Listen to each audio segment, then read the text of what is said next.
In the wake of the Texas church shooting, many Americans are once again asking what could have been done to prevent a mass shooting. One answer: close a legal loophole that allowed the shooter to purchase a gun even though he was convicted of domestic abuse. Virginia Congressman Scott Taylor, who isn't a fan of most gun regulation, is now co-sponsoring a bill to do just that. One he tells me is a no-brainer. Hours after Devin Kelley stormed a small Texas church and opened fire, killing 26 people, news broke that he was not supposed to be able to legally purchase a firearm. That's because Kelley, who served in the Air Force, was convicted in a military court of domestic abuse.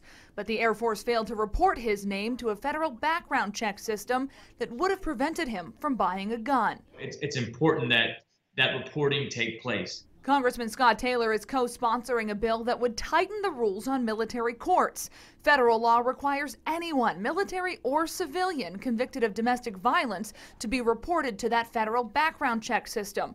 But because the Military Code of Justice does not have a specific domestic abuse provision, the Army and Air Force both admit they underreport names to that database. It's a common sense closing this loophole, that it's clearly a loophole, and clearly the military says that they have failed to report these things, and it's necessary to do so based on evidence, scientific evidence. Taylor's bill would add a specific domestic violence provision to military code and would require the military to report names to the database within 3 days of conviction. This in itself doesn't prevent all gun violence, but it could potentially prevent some, that's for sure. Taylor is careful to note, though, he does not support most other proposed gun control measures like mandatory gun registry or universal background checks. I think this is a common sense, reasonable measure that doesn't take away constitutional rights from other people.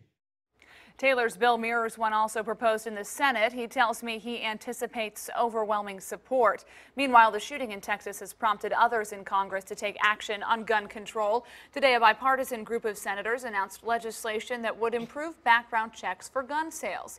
If passed, it would require federal and state agencies to upload critical information to that national instant criminal background check system.